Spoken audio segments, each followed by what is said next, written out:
ভার্বের আজকে সেকেন্ড পার্টটা করাবো, আরও বেশ কিছু নিয়ম শেখাবো যে কোথায় কোন ভার্ব ব্যবহার করা হয় বা কী ব্যাপার। তো ফার্স্ট যেটা কোশ্চেন দিয়েছি দেখো ভার্বের ইডার কারেকশনের, when I was a kid I use to playing sports with my friends. তো এখানে ভুল কি আছে?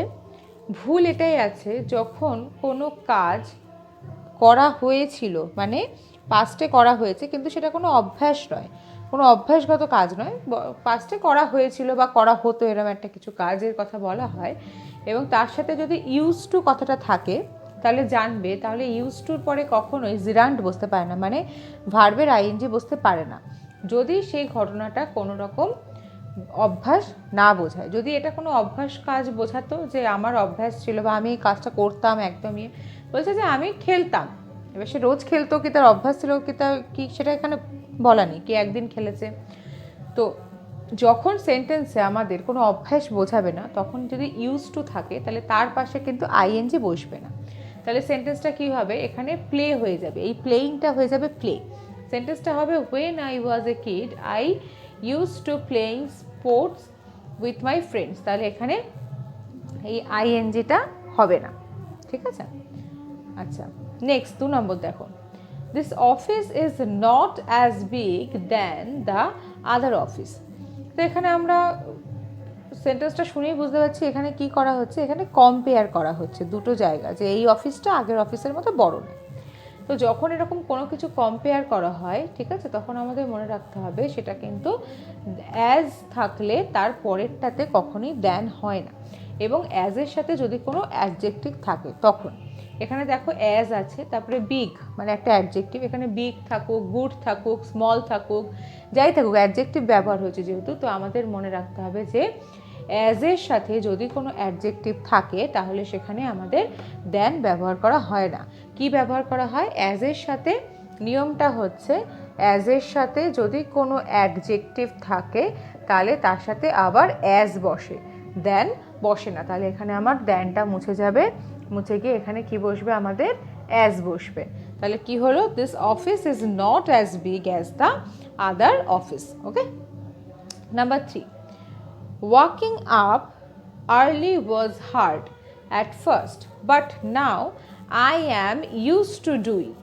ঠিক আছে, তো এখানে দেখো আমাকে কি বলা হচ্ছে, যে walking up yearly was hard at first but now I am use to do it, মানে আমি প্রথম যখন হাঁটতে যেতাম আমার খুব সেটাকে কঠিন বা শক্ত কাজ মনে হতো, এখন আমার সেটাকে মানে আমার জিনিসটা ইউজ টু হয়ে গেছে, মানে করতে করতে অভ্যাস হয়ে গেছে, এখন আমার এটা আর মনে হয় না।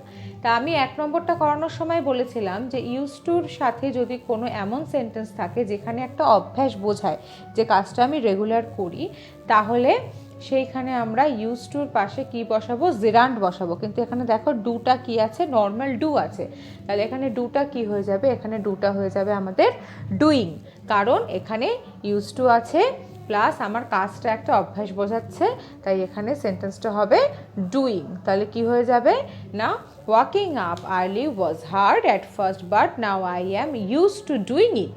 এখানে ডুইং কেন হলো না, এখানে অনেক সময় আগের একটা কাজ বোঝাচ্ছে, ছোটোবেলায় যখন সে খেলতো সেটা তার অভ্যাস কিনা সেটাও এখানে বলা নেই, বাট এখানে রিসেন্ট কাজ বোঝাচ্ছে, বহুদিন আগের ভবিষ্যতের ফিউচারের কি বলছি, অতীতের কোনো একদম প্রচুর পুরনো কাজ বোঝাচ্ছে না, এটা একদম কারেন্ট কাজ বোঝাচ্ছে। সো সে প্রত্যেক দিনই হাঁটতে যায় এবং এখন সেটা তার অভ্যাস হয়ে গেছে, এরকম সেন্টেন্স বোঝাচ্ছে, তাই আমরা ইউজ টুর পাশে ডুইংটা বসালাম।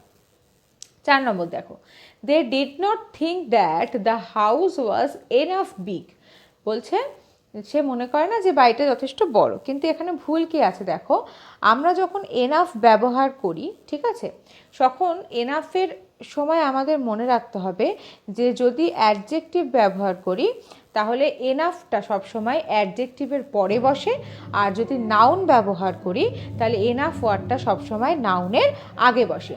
এই বিগটা যদি কারোর নাম হতো, সাপোজ আমি বলছি নাউন হতো, কোনো কিছুর নাম হতো, তাহলে এখানে এনাফ কথাটা ঠিক আছে, বিগ এনাফ, কিন্তু এখানে বিগটা একটা অ্যাডজেক্টিভ, বিগ তো নাউন নয়, বিগ হচ্ছে নাউন আর প্রোনাউনকে ডিফাইন করে, যে সাপোজ আমি হয়তো বললাম চেয়ারটা বড়, তাহলে চেয়ার হচ্ছে, চেয়ার একটা জিনিসের নাম, সেটাকে ডিফাইন করছে যে the chair is big, but যদি আমি এখানে চেয়ার মানে সেই জিনিসটা যদি আমি এখানে নাম না থাকে, এই বিগটা কি একটা অ্যাডজেক্টিভ, তো আমার নিয়ম অনুযায়ী অ্যাডজেক্টিভের আগে কখনো এনাফ বসতে পারে না। এই এনাফটা তাহলে কোথায় উঠে বসবে? পরে, বিগটার পরে।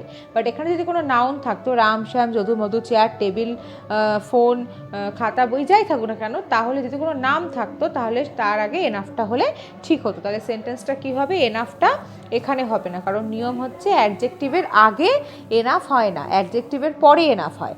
আর নাউনের পরে এনাফ হয় না, নাউনের আগে এনাফ হয়। তাহলে সেন্টেন্সটা হবে they did not think that the house was big enough. ঠিক আছে? আচ্ছা, পরে 5 নম্বর দেখো, বলছে যে I had to think about the problem for a while, but I finally figured out it. তো আমাদের এখানে মনে রাখতে হবে এখানে কি ভুল আছে। দেখো, যখন আমরা কোনো প্রোনাউন ব্যবহার করব, ইট একটা প্রোনাউন, তাই তো, তখন আমাদের মনে রাখতে হবে যে এরকম সেন্টেন্সের ক্ষেত্রে এই প্রোনাউনটা সবসময় ব্যবহার হবে। ফার্স্ট এটা বলে রাখি যে ফিগার্ড আউট ইট, এই আউট ইটটা হচ্ছে একটা ফেজাল ভার্ব।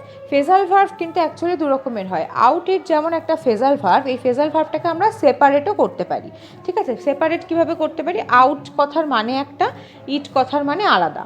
তো যখন আমাদের এরকম সেন্টেন্স থাকবে যে কোনো ভার্বের পরে, এই যে ফিগার্ড আউট ইট, এই যে ভার্ব আছে, ভার্ব আর এখানে ইট আছে মানে প্রোনাউন আছে, তো এই ভার্ব আর প্রোনাউন যখন এরকম থাকবে তখন আমাদের মাথায় রাখতে হবে যে ভার্ব আর ভার্বের পরে যেন প্রোনাউন থাকে, তারপরে যেন কোনো প্রিপোজিশন না থাকে। যেমন ধরো এখানে আউট ইট যেটা আছে, আউটটা এখানে ফিগার্ড আউট এরকম বসবে না। কেন বসবে না? না ভার্বের পরে কোনো প্রিপোজিশন বসবে না। তাহলে কি বসবে? না ভার্বের পরে বসবে প্রোনাউন, তারপরে বসে প্রিপোজিশন। ভার্বের ইমিডিয়েট পরে আমরা কোনো প্রিপোজিশন বসাতে পারি না। তাহলে সেন্টেন্সটা হয়ে যাবে যে বাট আই ফার্স্টে যা আছে ওটা তো ঠিকই আছে, but I finally figured it out. আউটটা তখন কোথায় চলে যাবে? আউটটা চলে যাবে আমাদের পরে। কেন আউটটা পরে চলে গেল আমি আবারও বলে দিচ্ছি। কারণ হচ্ছে আমাদের এই সেন্টেন্সটার মধ্যে যেহেতু একটা ভার্ব আছে এবং একটা প্রোনাউন আছে, ঠিক আছে? তো ভার্বের পরে প্রোনাউন বসে, তারপরে বসে সবসময় প্রিপোজিশন। কখনোই ভার্বের পরে প্রিপোজিশন তারপরে প্রোনাউন বা লাস্টে এরকম বসতে পারে না। সো এখানে আমাদের এই যে অবজেক্ট জায়গাটা, মানে আমাদের সাবজেক্টে মানে একটা সেন্টেন্সে দুটো ভাগ হয়, একটা সাবজেক্ট একটা অবজেক্ট। এই অবজেক্টের পার্টটাতে যে ভুলটা আমরা দেখতে পাচ্ছি যে এখানে ভার্বের সাথে আমাদের আউট অর্থাৎ প্রিপোজিশন ব্যবহার হয়েছিল, যেটা কিনা হয় না। ভার্বের সাথে সবসময় প্রোনাউন বা নাউন, দেন আমাদের মানে সাবজেক্ট যেটা সেটা থাকবে, দেন আমাদের ইয়েটা বসবে, প্রিপোজিশনটা বসবে। তাই এখানে এটা ফেজাল ভার্ব থাকা সত্ত্বেও এটাকে আমরা সেপারেট করে দুটো আলাদাভাবে জিনিসটাকে বসালাম। পরেরটা দেখো, 6 নম্বরটা বলছে I got here late because of traffic.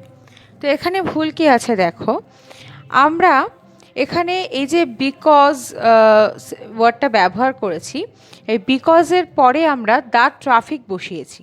কিন্তু বিকজ বসানোর পর একটা নিয়ম আছে, যদি বিকজের সাথে আমরা মানে বিকজটা যদি সাবজেক্ট এবং ভার্বকে ফলো করে, ঠিক আছে, সাবজেক্ট এবং ভার্বকে ফলো করে, তাহলে এই সেন্টেন্সটা ঠিক আছে। মানে এখানে যেমন ট্রাফিক আছে, এটা একটা নাউন আছে, এখানে কিন্তু কোনো সাবজেক্ট বা ভার্ব নেই। সো এখানে কিন্তু আমরা মানে এই ফার্স্টের দিকে যেহেতু নেই, এখানে কোনো ভার্ব নেই, সাবজেক্ট নেই, তাই এখানে বিকজ দ্য ট্রাফিক হতে পারে না।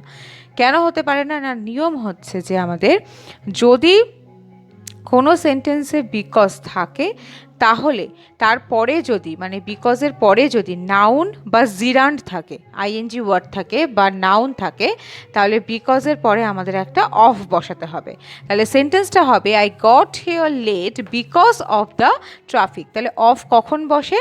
যখন নাউন এবং জিরান্ড থাকবে, বিকজের পর নাউন বা জিরান্ড থাকবে, তখন বিকজের পর একটা অফ বসবে, মানে এখানে একটা অফ হবে। কিন্তু যদি এখানে কোনো সাবজেক্ট বা ভার্ব থাকতো তাহলে কিন্তু এখানে এই অফটা বসতো না। আচ্ছা, নাম্বার 7 দেখো, they are looking forward to go on vaccine next year. Sorry vacation, I am so sorry, vacation next year, আমি ভ্যাকসিন ওয়ার্ডটা উচ্চারণ করেছি। They are looking forward to go on vacation next year. তো এই যে vacation next ইয়ার, এখানের ভুলটা কি আছে না, যখন কোনো প্রিপোজিশনের পরে জিরান্ড বসে, এখানে যেমন দেখো যে মানে এখানে টু আছে, টু এর পর কি আছে, এখানে গো দিয়েছে, তাই না? তো এখানে কি হচ্ছে যে প্রিপোজিশনের পর গো দিয়েছে, কিন্তু আমাদের নিয়ম হচ্ছে ভার্বের পরে যদি টুটা, যেহেতু এখানে একটা আমাদের প্রিপোজিশন হিসেবে ব্যবহার হয়েছে, তাই আমাদের নিয়ম কি, যে যখনই আমরা কোনো প্রিপোজিশন বসাই তারপরে যদি ভার্ব থাকে তাহলে সেটা কি হয়ে যায়, সেটা জিরান্ডের আকারে বসে। প্রিপোজিশনের পরে যদি ভার্ব থাকে সেটা অলওয়েজ জিরান্ডের আকারে বসে। তাহলে এখানে টু গো হবে না, এটা কি হয়ে যাবে আমাদের, টু গোয়িং হয়ে যাবে, ওই গোটা হয়ে যাবে, সরি, এটা হয়ে যাবে গোয়িং, এই গোটা। তাহলে সেন্টেন্সটা হবে they are looking forward to going on vacation next year. কেন গোয়িং হলো, যেহেতু প্রিপোজিশন আছে, প্রিপোজিশনের পরে ভার্বের আইএনজি বসে, কিন্তু এখানে যদি মানে এই প্রিপোজিশনের পরে না থাকতো, মানে ভার্ব যদি না থাকতো তাহলে কিন্তু এটা বসতো না। আর আরেকটা জিনিস মনে রাখতে হবে যে এই যে ভার্ভ তারপরে প্রিপোজিশন, এইরকম থাকতে হবে, ভার্ভ প্রিপোজিশন তারপরে আবার ভার্ভ যেটা কিনা আইএনজি হয়ে গেল। আচ্ছা নেক্সট 8 নম্বর দেখো, we need to analyse more deeply this problem. এখানে কি ভুল আছে, এখানে কিন্তু আমরা ভার্ভ আর অবজেক্টের মাঝে এই যে অ্যাডভার্বটাকে ব্যবহার করেছি, ভার্ভ আর অবজেক্টের মাঝে যে অ্যাডভার্বটাকে আমরা ব্যবহার করেছি সেই ভুলটার আছে। ডিপলি যে ওয়ার্ডটা আছে এখানে দেখো, এটা হচ্ছে একটা অ্যাডভার্ব। তাহলে এখানে অ্যাডভার্বটা কোথায় বসানো হয়েছে, এই যে ভার্ভ আর এই অবজেক্টের মাঝে। তাহলে আমাদের নিয়ম কি, যে ভার্ভ আর অবজেক্টের মাঝখানে কখনো অ্যাডভার্ব বসতে পারে না। তাহলে সেন্টেন্সটা কী হবে, এই অ্যাডভার্বটা উঠে গিয়ে এই লাস্টে এই জায়গায় চলে আসবে, মানে we need to analyse this problem more deeply. এই মোর ডিপলি এই ওয়ার্ডটা এখানটাতে লাস্টে চলে আসবে, কারণ আমাদের নিয়ম ভার্ভ আর অবজেক্টের মাঝখানে কখনো অ্যাডভার্ব বসতে পারে না। আচ্ছা নেক্সট 9 নম্বর, if we hire more people we would not be so busy. এখানে দেখো, যখন কোনো সেন্টেন্স এরকম বলা হবে, কোনো হাইপোথেটিক্যালি মানে ঘটতে পারে, সম্ভাবনা আছে, হতে পারে, এরকম যখন কোনো সেন্টেন্সের কথা বলবে, তখন আমরা ফার্স্ট যে প্রেফারেন্সটা হবে সেটা আমাদের সেকেন্ড সেন্টেন্সের উপর আমরা বেশি জোর দেব। মানে এখানে দেখো উড নট আছে, ঠিক আছে, আমরা এই সেন্টেন্সের উপর জোর দেব।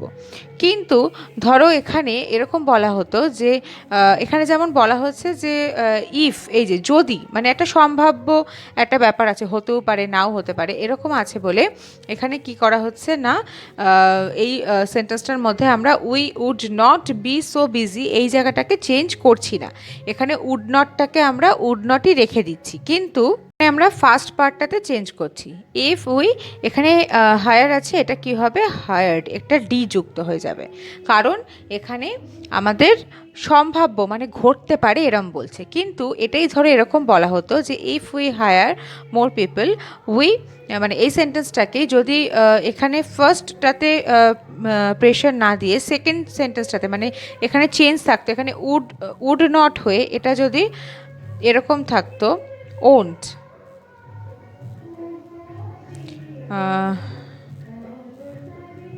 আচ্ছা একই তো, আচ্ছা ঠিক আছে, এটা দাঁড়াও, এখানটাতে সেন্টেন্সটা দিয়েছে if we heard more people we won't be so busy. আচ্ছা ঠিক আছে, এটা একই রাখো। এখানে শুধু ডি যুক্ত হলো কেন সেটা আমি আরেকবার বলে দিচ্ছি, যে এখানে আমাদের যেহেতু এখানে উড নট বলা হয়েছে, তাই জন্য এটা পাস্ট টেন্সে আছে বলে এটাকে এখানে একটা ডি যুক্ত হলো।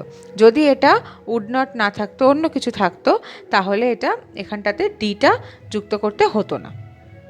এটাই হচ্ছে মেন ব্যাপার। আচ্ছা পরেরটা number 10, today we discussed about potential strategies.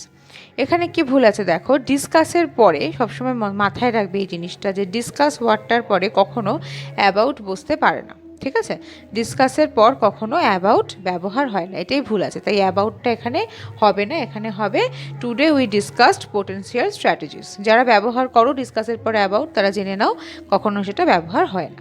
আচ্ছা, number 11, this will allow us to concentrate on our business and don't worry about our IT infrastructure।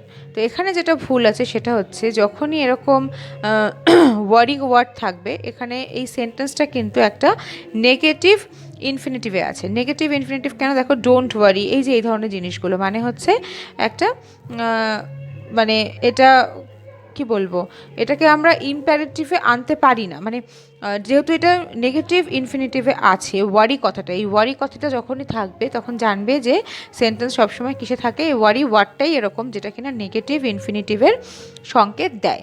তাই জন্য এই সেন্টেন্সটাতে তো ইম্প্যারেটিভে নেই, ঠিক আছে, নেগেটিভ ইনফিনিটিভে আছে, ইম্প্যারেটিভ সেন্টেন্সে নেই, তাই সেখানে ডোন্ট ওয়ারি হতে পারে না, সেখানে কি হয়ে যাবে, নট ওয়ারি হয়ে যাবে। ডুটা আমাদের এখানে আর বসে না, এখানে কি হয়ে যাবে, নট ওয়ারি। ওকে, সো এই ডুটা এখানে মুছে যাবে, বাকি সেন্টেন্সে সবটাই ঠিক আছে।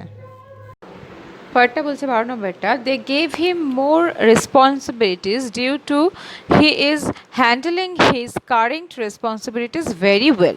তো এখানে ভুল আছে, দেখো কোথায়, এই যে আমরা এখানে ব্যবহার করেছি ডিউ টু, এই ডিউ টুটা এখানে ব্যবহার হবে না, তাহলে এখানে কি ব্যবহার হবে না, ডিউ টু সবসময় মনে রাখবে নাউনের পরে বসে, কিন্তু এখানে দেখো রেসপন্সিবিলিটিসের পর ডিউ টু আছে, রেসপন্সিবিলিটিস তো একটা নাউন নয়, কিন্তু তার পরে ডিউ টু বসেছে।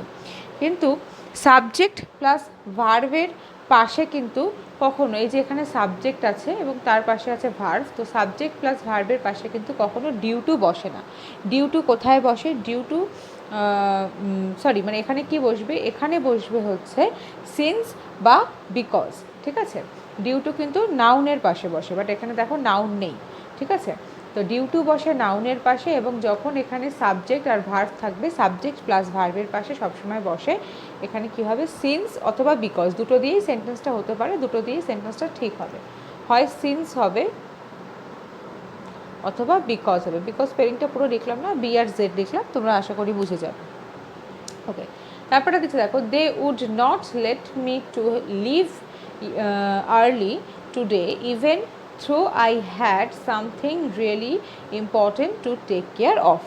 এখানে দেখো এই যে লেট ওয়ার্ডটা আছে, এই লেট, হেল্প, মেক, হ্যাভ, আমি বলে দিচ্ছি কী কী, লেট, হেল্প, মেক আর হ্যাভ, এই ধরনের যখন ওয়ার্ড থাকবে তখন জানতে হবে যে এর ফলে সবসময় ইনফিনিটিভ ব্যবহার হয়, এরপরে সবসময় ইনফিনিটিভ ব্যবহার হয়। কিন্তু এখানে দেখো আছে কি, যে লেট মি টু লিভ, এখানে টুটা ব্যবহার হচ্ছে, তাহলে টু এখানে ব্যবহার হবে না, এখানে কি হবে, লেট মি লিভ, এখানে টুটা ব্যবহার হবে না, কারণ লেট, হেল্প, মেক আর হ্যাভ এগুলোর পরে সবসময় ইনফিনিটিভ ব্যবহার হয়। আচ্ছা, পরেরটা 14 নম্বর, in the main time John prepared breakfast, I worked on putting the finishing touches on my presentation। এখানে ভুল কোথায় আছে দেখো, এই যে ইন দ্য মেইন টাইম, ঠিক আছে, এখানে ইন দ্য মেইন টাইমটা হবে না, তাহলে এখানে কি হবে, এখানে এটার জায়গায় হবে উইল, ঠিক আছে। আচ্ছা, আমি এটা মুছে দিই, এখানে হবে উইল, WHILE, উইল। কেন হবে না, যদি কোনো ঘটনা ক্রমশ ঘটে যাচ্ছে, তার একটা মানে কন্টিনিউয়েশন আছে বা সাইমালটেনিয়াসলি ঘটছে কোনো ঘটনা, তখন সেখানে ইন দ্য মেইন টাইম জিনিসটা বসে না, তখন সেখানে উইল ব্যবহার হয়, যে ঘটনাটা ঘটছে। কিন্তু যদি আমরা এরকম বলতাম যে ঘটনাটা ঘটতে পারে, ফিউচারে হয়তো ঘটতে পারে, তখন আমরা সেখানে ইন দ্য মেইন টাইম ব্যবহার করতে পারতাম। বা অতীতেও কোনো ঘটনা যেটা নিয়ে আমরা আলোচনা করছি, সেই ঘটনাটা আমি এরমভাবে বলছি যে অতীতে এটা ঘটতে পারতো, ইন দ্য মেইন টাইম এটা হতে পারতো, ঠিক আছে। এরকম যখন বলছি, যখন মানে যে ঘটনাটা ঘটতে পারতো বা ঘটতে পারে বা এরকম কিছু যেটা আমরা জানি না আদৌ হবে কি না, সেই সব নিয়ে যখন আলোচনা করব তখন বসবে ইন দ্য মেইন টাইম। আর যখন কোনো ঘটনা ক্রমশ ঘটছে বলছে, তখন সেখানে ইন দ্য মেইন টাইম ব্যবহার হবে না, সেখানে ব্যবহার হবে উইল।